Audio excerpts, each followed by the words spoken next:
What, in your opinion, is the best chess game of 2019? Happy New Year, everyone. It's Grandmaster Max Illingworth, and in this video, I'm going to show you what I think is the most brilliant game played in 2019. And for those of you who have been following other people's best of 2019 chess lists, then you probably won't be surprised by at least one of the players who played this game. This was a game between Daniil Dubov as white, 2018 World Rapid Champion, against Rasmus Svane, a German Grandmaster, rated about 2600, in the European Teams Chess Championship of 2019. I'm not going to talk much about the opening, because there'll be a lot to discuss in the middle game, but one thing I would recommend you do to get the most out of the video is to pause after each black move and see if you can find either the move that Dubov played or perhaps even a better move in some cases. Alright, let's get ahead with the game where we had c4, and I think Dubov used this move order of the English opening in order to avoid some Nimzo-Indian possibilities that may arise after 1 d4.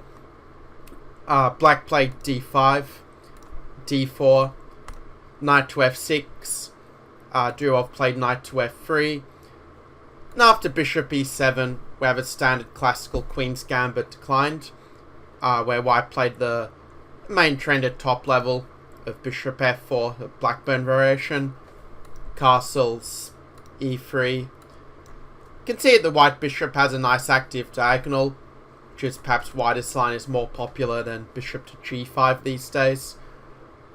Black played the move b6, going for the queenside fianchetto approach. Sometimes the bishop can also go to a6, depending on the position.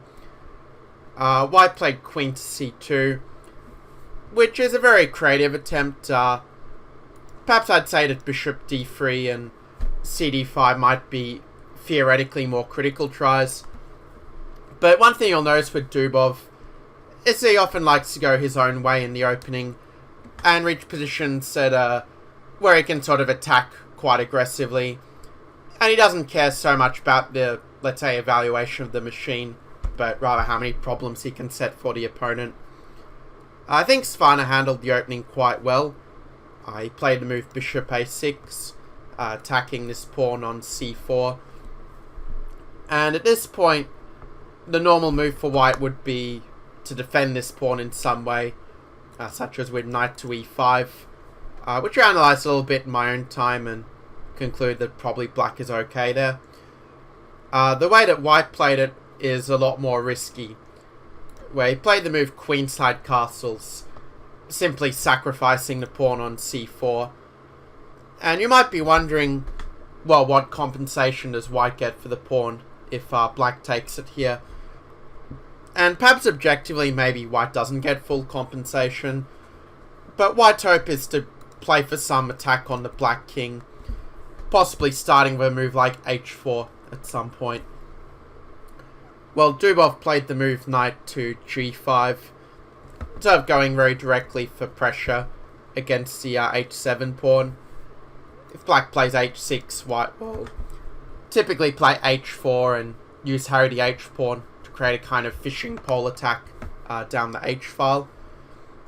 In the game, black played knight to c6. I conclude in my analysis that maybe it was better to put the knight on d7, so black can maybe counterattack with c5 more easily in the future, and to challenge white's centre. I'm sure you know about the saying of a flank attack being best met in many cases by a counterattack in the centre. So knight c6, well, black's idea was to try to get the knight into d3 and to annoy white in this way. So white stopped that with a3, just taking a timeout to block that attack. Black played the move g6, and I might give this position for you to solve, to see if you can come up with the plan that Dubov played here as white. So pause the video come up with the move you'd play if you had white in a tournament game. And I'll see you back here with the move that Dubov played once you've unpaused the video.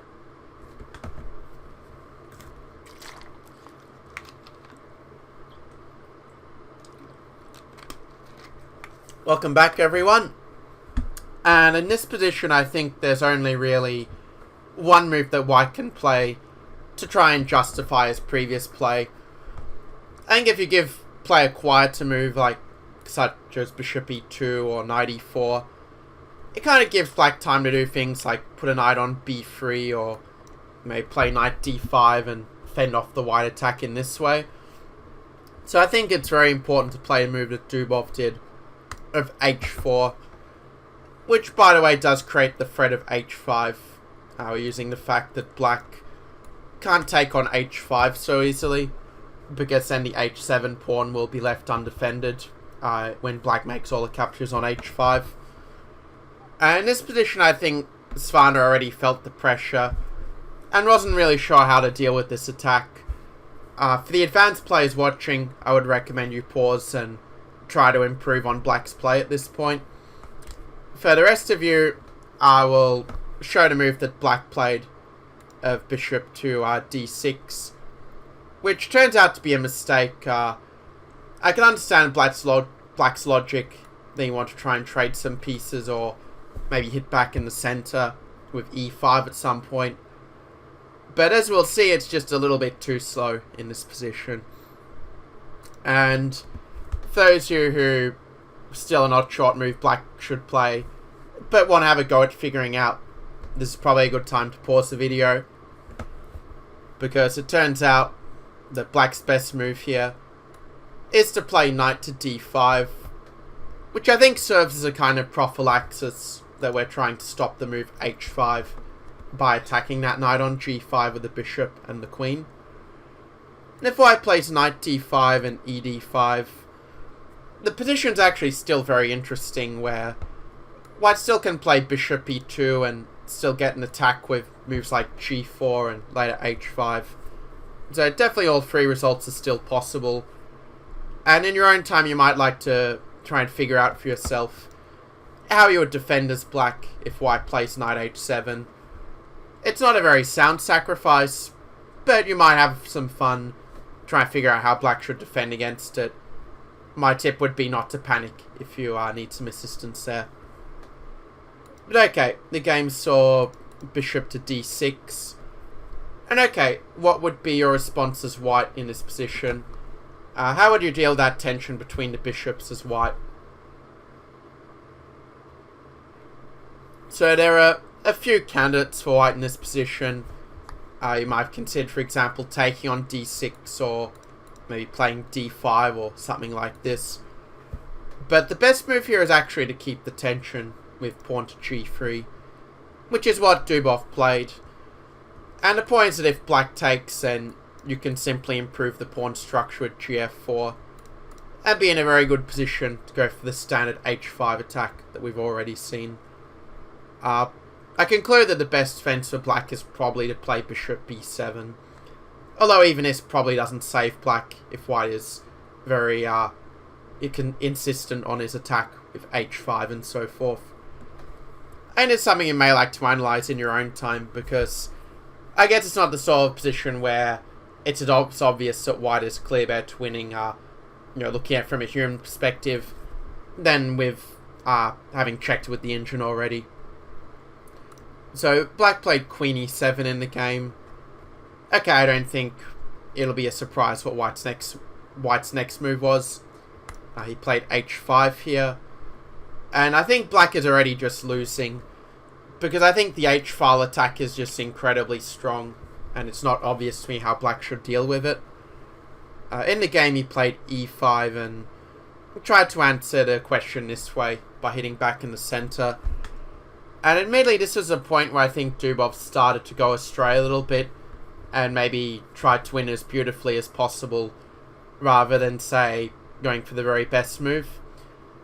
Turns out there's actually quite a few good moves for white in this position. So whatever move you want to play, chances are it's probably good enough to win. So I'll show you what white did. I played h takes g6. I mean, taking that bishop is kind of suicide here. I didn't mention this in my notes, but I guess I should explain that while white has many winning moves, move g7 is kind of a beautiful way to win. Well, they did after almost any black move.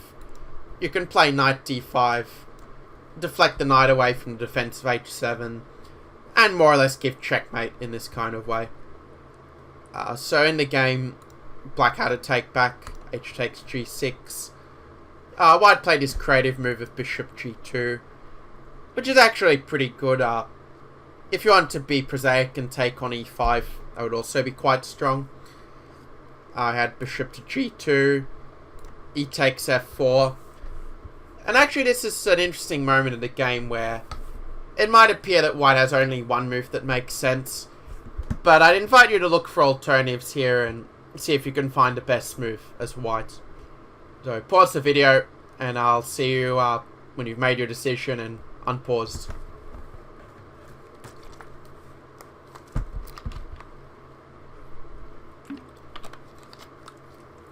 So you did try to solve the position, right?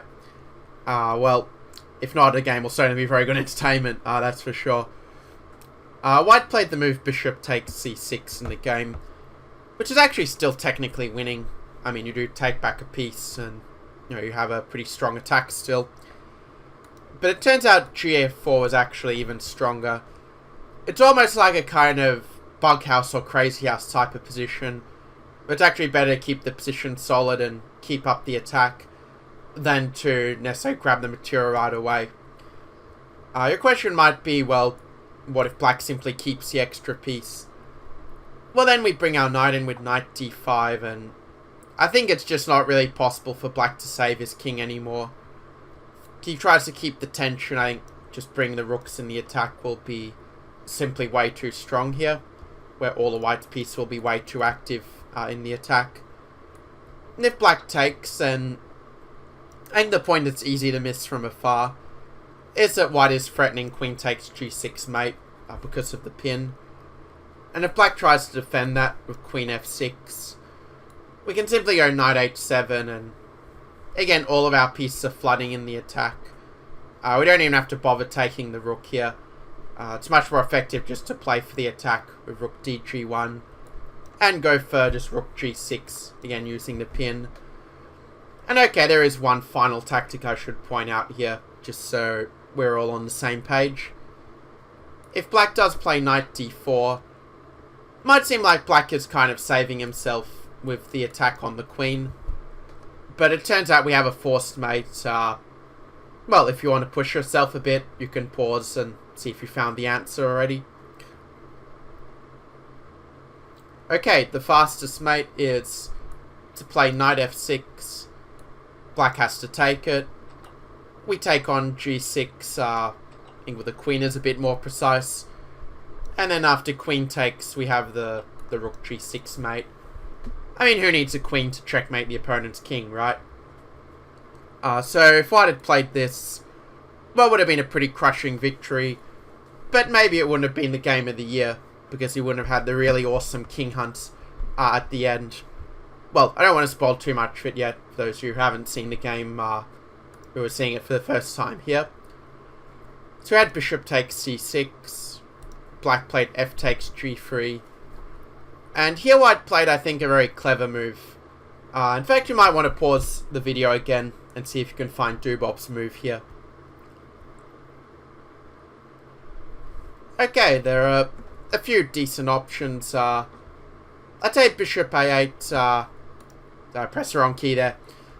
I'd say that bishop a8 might be a bit too greedy in that, yeah, you win the exchange, but you lose the initiative, which I think is more important in this position. The move that Dubov played is somewhat prophylactic in playing king to b1. If you want to play some move like rook df1, I think that was probably also quite good. But the idea of king b1 is basically to prepare a move like f takes g3 later, so that when they play queen e3, it doesn't come with a check. I mean, if you have a lot of experience in chess, you'll have probably seen these moves like king b1 a lot after white castles queenside. It's just a nice improving move to keep the king safe and avoid a lot of unexpected tactics later. I concluded my analysis that probably king g7 is the best defense, though still not enough to save the game. But Svane played rook ad8, trying to keep his material safe. Again, I think that this was a point where Dubov maybe tried to be a little too creative in the game, and I think that the simple move was probably the better choice here. Okay, if you're not sure what move White should play, this is probably a good moment to pause the video and see if you can improve on Dubov's play. In the game, Dubov played the move f4, which is still probably quite decent, but it makes things a lot more messy and unclear than if White just played the move fg3, which in some ways is the point of king b1, that if Black does play queen e3... Actually, it's a good question. How does White win exactly if Black does play queen e3? I was assuming that bringing knight to e4 would probably be decisive, and that does appear to be true, where moves like queen h2 also in the mix. I think that the h-file attack is simply too strong in this position, where all White's pieces are in the attack against what is almost a bare king in this position. So if fg3... I mean, bishop g3 is kind of suicide, I think, to open the g-file of Black's king like this. But if you play king to g7, then... I mean, White has a lot of good moves. Analysed rook d to f1 to a win for White. But probably even the immediate e4 and just going for the central push is probably also just completely winning here. So, as often happens in a winning position, White's a little spoiled for choice. Whereas the game was a bit more murky after f4. And actually, Svane found a really good defense as Black. For those of you who have a dream of becoming a title player, which I'm sure there's some of you watching, this is probably a good exercise to pause, maybe think for 5 to 10 minutes, or even more if you need it, and try to find a good defense that Svane played as Black. So I'll give you a moment to pause the video.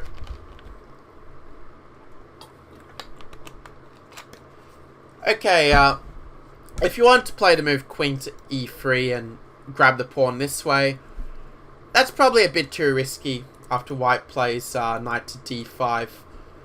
I'll show it on the board after knight d5. The problem is that if Black trades as would be natural, then this threat of queen g6 is just way too strong. If king g7, you get hit by rook h7, and it's quite apparent that Black is going to get mated with no defenders around his king. So a better defense is to play a very cunning retreat of bishop c8.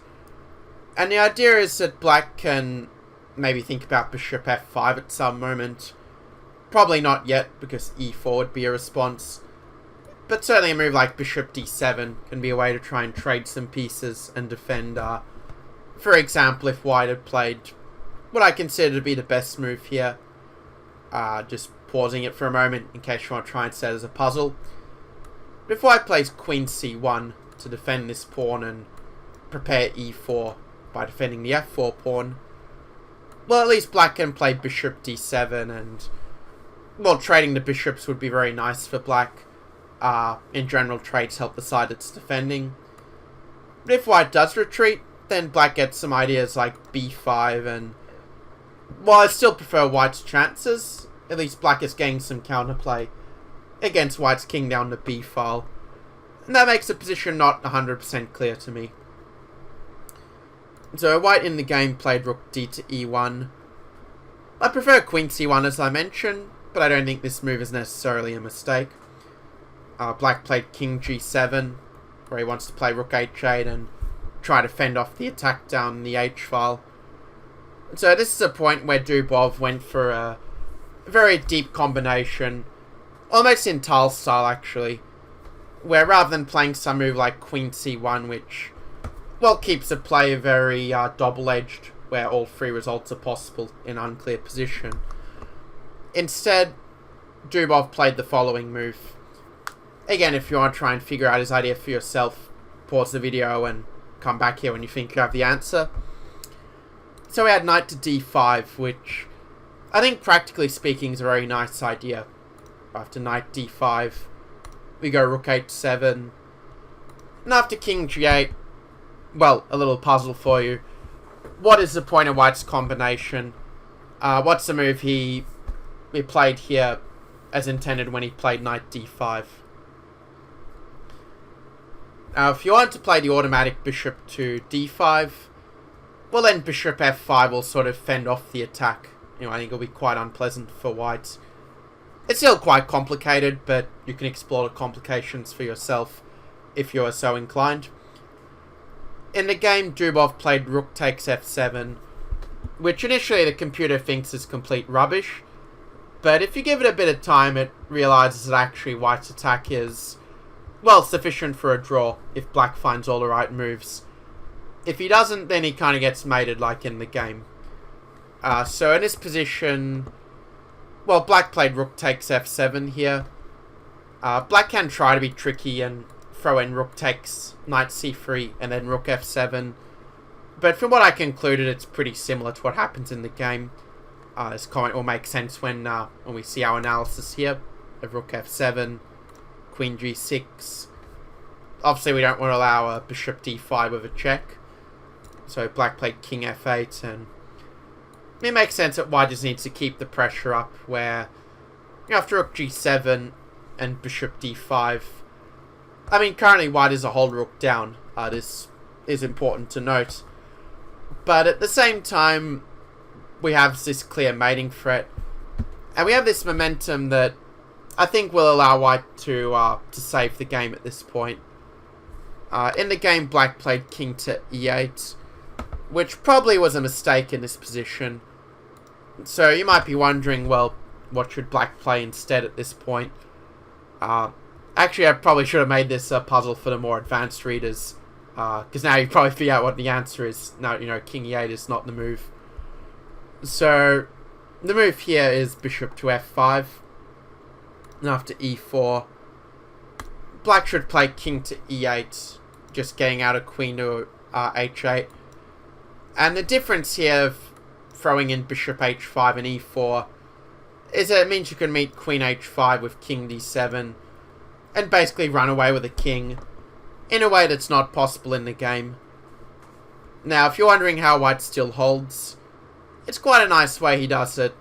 He plays bishop to c6, taking away this retreat from the king. Then we have queen h5 and king f8. And actually white has only one move to save the draw. This one I think makes a pretty good puzzle, so I'd recommend you pause the video and come back here when you have your answer, or you just want to find a solution because the puzzle is a bit hard. It even happens to me sometimes. So the key move here is queen to h6 exclamation mark. And the idea is basically to sub this knight h7 in some positions, using the pin on the rook as it were, for this kind of perpetual check idea like king g8 and knight f6, or even bishop d5 could be quite strong there actually. And if black takes with bishop to c6, then we play queen h8, and it turns out that black can't really get out of the perpetual check. Obviously queen u7 runs into the knight e6 fork. Rook g7, queen h8 is just a repetition. And after king e8, we have queen h5, and there's just no way for the black king to escape these checks across these squares. And so the result is that we have a draw in this case. And this reminds me of, I think it was, I'm not sure if it was Botvinnik or Voretsky who said this quote. Chances are it's probably both of them. But I remember they would say that, you know, if you saw that your attack gave you a draw in the worst case scenario, you could generally play the attack fairly confidently, knowing at the very least you're not losing, you got the draw in the hand, and who knows, maybe there's even something better available in the position. It may be a practical technique to save yourself a bit of energy when calculating.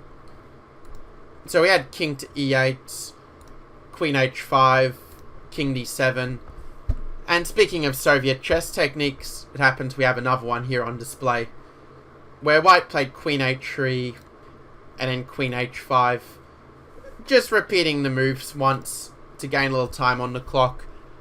and almost tease black with the slight possibility of a draw, in a sense, to kind of get their heart beating a bit faster. So what move do you think Dubov played here to continue the game? Well, we are close to the end of the game, so if you are feeling a little bit tired, like, oh Max, I can't take any more of these puzzles, man, then don't worry, we are almost at the end with the beautiful king hunt. So Dubov played bishop to e6. I mean, you cannot take a draw if you want, but here it's correct to go for the win. Svane played the move king c6, which we'll get to a little bit later. In retrospect, after seeing the way Dubov gives checkmate in the game, we can conclude on basically a process of elimination, that black had to give up the queen. And initially it might seem like black's actually doing quite well with the rook and the two bishops for the queen. The problem for black is his king is very exposed, and he lacks a lot of coordination as well. So this is another position you might like to set as an exercise to get the maximum value out of this video. For those of you who just want to see the answer, it turns out f5 is pretty strong. King e7. And then with e4 we just have this really strong initiative. We have ideas like queen h4 and f6 and e5. And it's simply very hard for black to deal with all of these threats at once, where this proves more significant than the fact that black has a passed g-pawn, let's say. If black does play a move like rook f8 to try and get out of queen h4 or f6, I think queen h4 is still pretty strong. And after king e8 and f6, I mean, I analysed this in a lot of detail, and I think I conclude that if black plays very precisely, starting with the move rook g4, he can maybe save a draw with best play, as he finds everyone the best moves. But it's clear that after queen h5 and e5, the white has a very strong initiative, and black is losing his bishop. So white gets the material advantage, and that does give him some winning chances at the very least. But perhaps black would also have a chance to draw with best play, as noted before. Instead of this, Svane thought he could save his king and brave this king c6 move. But as we'll see, the king will be way too exposed on the queen side as well. So you probably figured out the first move for white already. Queen f3, king to b5. And this is what we might call a really critical position, because for the next moves, white basically has to find the best move on virtually every turn, or he gets checkmated. And I'm sure there have been those situations where the engine tells you that, say, white is completely winning, but if you don't find the right move each turn, then you might even be losing, or at the very least not winning. So it's very important to train these skills so that we can actually turn our good play from before into a win, or conversely punish the opponent's mistakes more effectively. So for those of you who want to see the answer, or rather want confirmation that their answer is correct, well, congratulations if you came up with bishop c4, throwing more wood on the fire to checkmate that king. One I didn't mention in my notes, I probably should, is if black takes the bishop, we just give a check, queen c6. If you want to play queen e2, that also leads to mate. And if they play bishop c5, then we can play rook c1 and essentially give a lawnmower mate with rook c3 and king d2 and queen g2. And we can already pre-move rook c1 checkmate at this point. So black can't take the bishop, but you might be wondering, what if they play king a5 instead? Alright, it's your move again. If you need time to think about it, just pause the video as always. So white continued the attack with queen d5. I mean, it makes sense you want to continue with checks to keep harassing the king here. Black played bishop c5. Because if you play c5, then you have b4, king a4, and then there's a deadly quiet move in king e4, and I mean, you're threatening queen c6 with checkmate, even threatening to bring the knight to c3 in some cases. I think bishop b3 might also be a mate threat, incidentally, depending on what black plays. I think ultimately black just can't really deal with all these threats simultaneously, as you can verify for yourself if you're so inclined. Well, black played bishop c5 instead. White's next move is kind of a no-brainer. We had b4. Well, maybe I should point out queen c6 doesn't lead to mate because of the queen b8 x-ray, for example, stopping queen b5 mate. After b4 and king a4. Yeah, this one's a little bit of a challenge actually, and I'm very impressed that Dubov saw this line when playing 29 bishop e6 before. So what's the move that white played in this position? Okay, congratulations if you found the move queen to g2. It's a nice geometric idea to set up the threat of queen c2 and the mate with queen b3. It turns out black doesn't really have a lot of great ways to get out of it. If he plays bishop f5, then simply king a2 and, well, queen c6 is a threat, and it's not really easy for black to get out of it either. Where, just thinking what other threats white has if black, say, plays queen d7 for example. Yeah, then we can even play queen b2, and we just can't really stop queen b3 mates in the next couple of moves. So in the game, black tried to create some room for his king with bishop b4. And again, it's kind of important for white to find the right move here. This part is a little bit difficult, so you'll probably want to pause the video and think about it for a bit. So the checkmating line is with queen c6 as Dubov played. Turns out there is another winning move in queen a2, but this one gives forced mate, which means I prefer it for that reason. Black played the obvious king to a3. If black does do some funny move like b5, we can simply take, and then after, say, e4, there's no good defense to the threat of rook to e3. Obviously, black can't move the b4 bishop, as that would allow queen b3 mate. So, king a3 is really the acid test. And this is, again, really the moment of truth, where if you find the right move as white, you basically give checkmate. And if you don't, then you lose. So, it's obviously a very critical position, as I like to call it. I think I picked up this terminology from Kotov's Think Like a Grandmaster, which is a really great book on calculation. Maybe you can even study as your New Year resolution, perhaps. So, okay, I will have a sip of water while you think about this one and pause the video and unpause. Okay, congratulations if you came up with the move bishop to b3, double exclamation mark. So what's the idea of bishop b3, you might ask? Well, we're threatening to move queen to a4 checkmate. If black plays king b3, then we give mate with queen c2, and well, after king a3 and queen a2, we have the traitor bishop at play, or perhaps a smothered mate as it's more commonly known. Black played bishop to d7 in the game, covering queen a4 the x-ray, but then we can give mate and free from this position. If you don't see the answer yet, then I would suggest pausing the video so you can find Dubov's finish for yourself. So it turns out we just slightly modified the answer to king b3 that we saw by playing queen c1, forcing king b3, then queen c2, king a3, and simply queen a2 as mate, as we saw before. So this was a pretty spectacular game, I think you'd agree. I know that I certainly learned a huge amount from analysing this game about how to attack, how to keep the initiative, and how you don't always have to play the most forcing move. I can just build up the attack and just bring more pieces in the attack, and to sort of keep up the threats and the momentum as such, so black doesn't get the time to defend. So yeah, that is this game. Maybe you can share in the comments what did you like most about this game, or what were some lessons that you learned that you want to apply. Maybe it's some technique that I mentioned that you want to try to use in your own games, or maybe it's just one really nice move that made a really big impression on you.